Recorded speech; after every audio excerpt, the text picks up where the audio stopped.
C'était un vendredi après l'école, ce qui signifiait jeux vidéo, pizza et conversations téléphoniques avec mes amis toute la nuit. Je venais de descendre du bus et j'avais la maison pour moi tout seul. Mes parents étaient encore au travail. En général, ma mère ne rentre à la maison qu'après 17 heures et mon père vers 18 heures. Mon frère aîné n'était pas là non plus. Honnêtement, je n'ai aucune idée de l'endroit où il se trouvait. Mais c'était un adulte et il aurait pu faire n'importe quoi. Dès que je suis rentré à la maison, j'ai sauté dans mon lit et j'ai enfilé des vêtements confortables, comme un pantalon de survêtement et un t-shirt trop grand pour être porté en public. C'était vraiment l'une des meilleures sensations pour moi quand j'étais enfant. Ne vous méprenez pas, j'aimais l'école et voir mes amis, mais il y a quelque chose d'agréable à rentrer à la maison après une longue semaine d'école.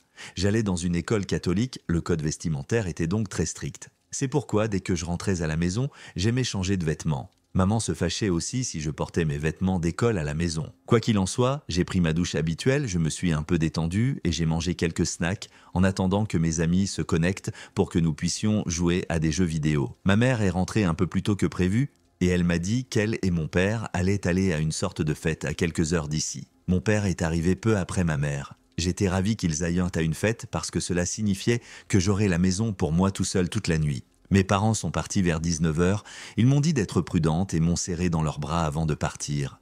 Ils m'ont dit qu'ils sortiraient assez tard et que si quelque chose devait arriver, il fallait appeler notre voisin en cas d'urgence. Bien sûr, j'ai appelé mes parents, mais ils ne seraient pas d'une grande aide s'ils se trouvaient à 2 heures de route. Nous sommes très proches de nos voisins, et ce depuis longtemps. Mes parents les connaissent depuis avant ma naissance et nous les considérons comme notre famille. J'ai rassuré ma mère en lui disant que tout allait bien se passer et qu'ils méritèrent de passer une bonne soirée. Ils travaillent tous les deux très dur et ont toujours été des parents formidables. Quelques heures après leur départ, j'ai commencé à me sentir fatigué. Mon projet de rester éveillé toute la nuit et de faire une nuit blanche avait échoué. J'étais bien plus fatigué que d'habitude et je n'avais pas envie de lutter contre le sommeil. Je suis resté éveillé dans mon lit pendant un petit moment, envoyant des SMS à mes amis, parcourant les médias sociaux et regardant des vidéos sur YouTube. Tout à coup, j'ai entendu une voiture à l'extérieur. Je me suis levé d'un bond en pensant que c'était ma mère et mon père et qu'ils étaient enfin rentrés. J'ai jeté un coup d'œil par les stores de ma fenêtre et je me suis frotté les yeux. Je n'ai pas du tout reconnu le véhicule. Puis ils se sont garés dans l'allée. Dès qu'ils l'ont fait, les phares de la voiture m'ont éclairé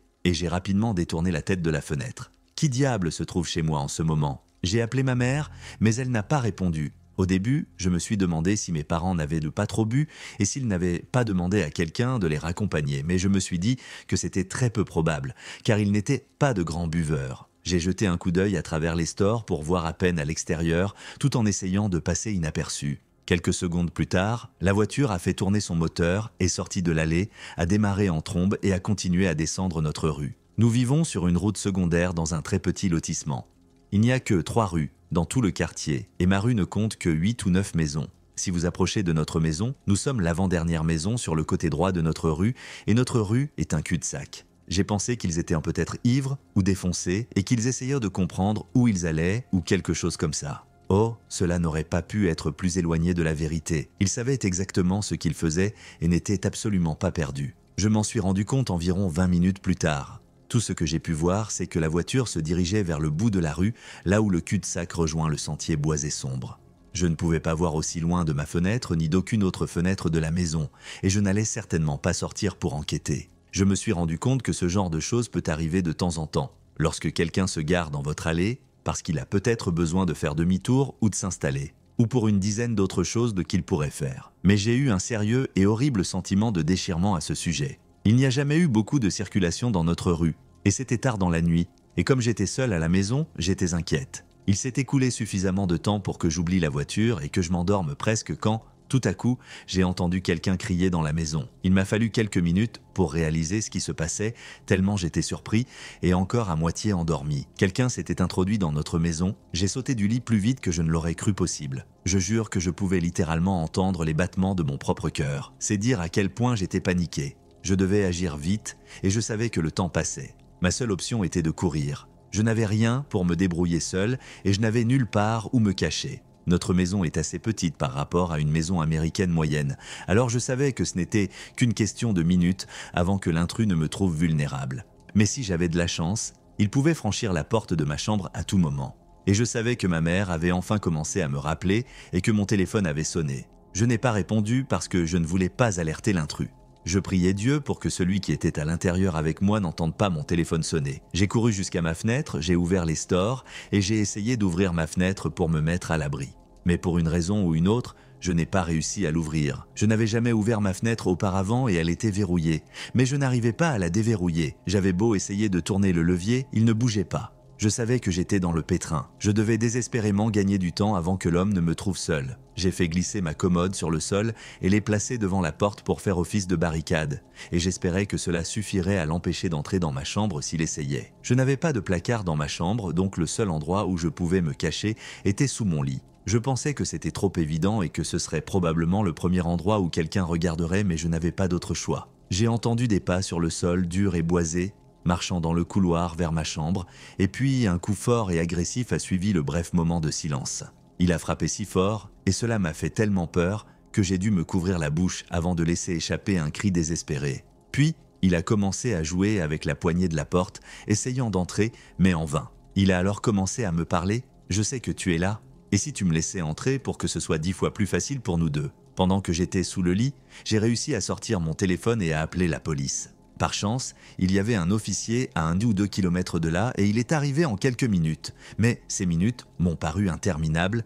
L'homme continuait à me crier dessus, me demandant d'ouvrir la porte et de le laisser entrer. L'un des officiers est finalement arrivé et s'est frayé un chemin à l'intérieur avec 3 autres policiers qui se sont présentés. L'un après l'autre, à quelques minutes d'intervalle, l'agent a clairement indiqué qu'il entrait et a crié « Police ». Apparemment, l'intrus a laissé la porte grande ouverte et c'est ainsi que le policier s'est introduit. Quelques minutes plus tard, le policier a trouvé l'homme qui se tenait toujours devant la porte de ma chambre et lui a ordonné de se mettre à genoux. L'homme s'est jeté sur le policier et celui-ci n'a pas eu d'autre choix que de lui tirer dessus. L'homme a été emmené à l'hôpital et j'ai fait ma déposition à la police. J'ai appelé ma mère et mes parents se sont précipités à la maison. L'homme a survécu à sa blessure par balle et il est actuellement en prison dans l'attente de son procès. Ma mère nous a trouvé le meilleur avocat du coin et nous allons lui clouer le bec au tribunal. Je déteste rester seul à la maison de nos jours. Je suis sûr que vous comprenez pourquoi.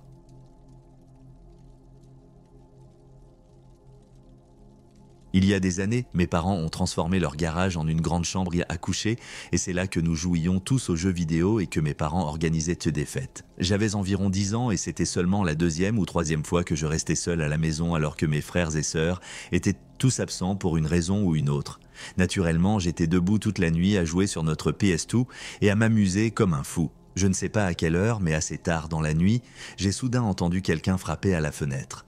Mes parents ont vraiment fait des pieds et des mains pour la chambre supplémentaire et ont remplacé la porte du garage par une fenêtre murale et une porte d'entrée traditionnelle que l'on trouve sur n'importe quelle maison avec des serrures à peine et à poignée. Je n'ai pas réalisé qu'il s'agissait d'un son qui n'était pas produit par mon jeu pendant 1 minute ou 2, car l'idée qu'un sale type soit dehors ne m'a même pas traversé l'esprit. En tant qu'enfant innocent, la meilleure façon dont je pourrais décrire le son est qu'on aurait dit que quelqu'un tambourinait avec ses doigts en suivant une sorte de schéma.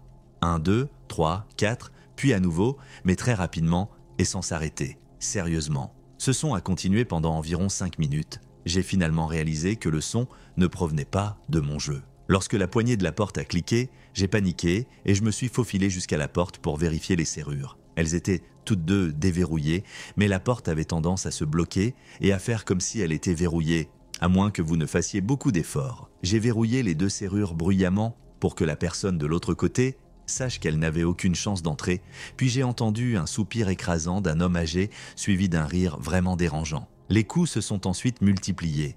Nous parlons de frapper maintenant, il hurlait sur la porte, probablement aussi fort qu'il le pouvait. Je suis resté là, effrayé, puis cela s'est arrêté. Il s'est approché d'une des fenêtres voisines et a essayé de regarder à travers, mais elle était recouverte d'une couverture. Je pouvais cependant voir son ombre et j'étais absolument terrifié, ne sachant pas quoi faire. J'étais figé par la peur, puis il s'est approché de la porte et c'est là qu'il m'a dit « Laisse-moi entrer mon amour, j'ai froid et j'ai faim. Tu ne veux pas être gentil avec ton voisin ?» J'ai éteint la lumière, j'ai couru jusqu'à ma chambre et je me suis caché dans mon placard noir sous ma couverture jusqu'à ce que mes parents rentrent à la maison quelques heures plus tard après leur anniversaire de mariage. Je ne lui ai jamais raconté ce qui s'était passé parce que j'étais assez jeune pour me soucier davantage d'avoir des ennuis, parce que j'avais dépassé l'heure du coucher.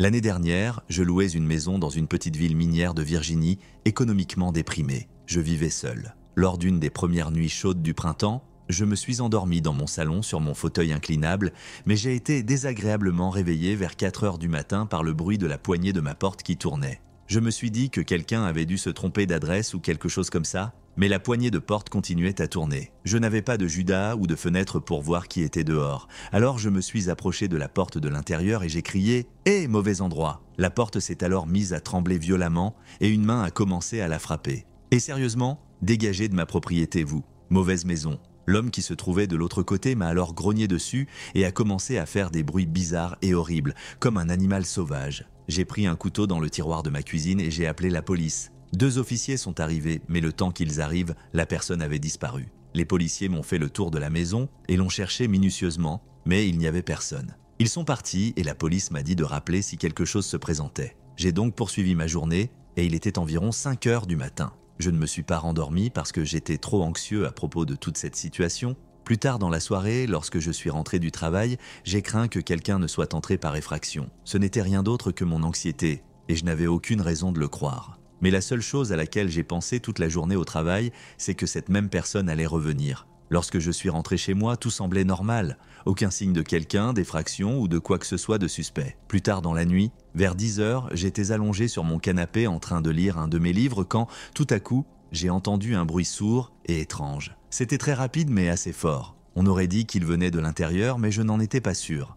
Je l'ai oublié et j'ai continué à lire. Peu de temps après, j'ai entendu le son de quelqu'un qui parlait, mais c'était étouffé, et je ne pouvais pas comprendre un mot de ce qu'il disait. D'où est-ce que ça vient ? Me suis-je demandé. Bon, maintenant, je savais que je n'étais pas fou, je savais qu'il y avait quelqu'un. J'ai commencé à paniquer, et j'ai eu l'horrible sentiment que cette étrange personne inconnue était revenue. J'ai regardé autour de moi, mais le son s'est complètement arrêté. Puis, j'ai entendu un cri vicieux que je n'avais jamais entendu auparavant. Imaginez qu'un homme hurle à plein poumon, aussi fort que possible, de la manière la plus démoniaque mais aussi la plus humaine qui soit. Mon adrénaline s'est montée en flèche, pratiquement en sur-régime. Et puis j'ai eu une prise de conscience soudaine.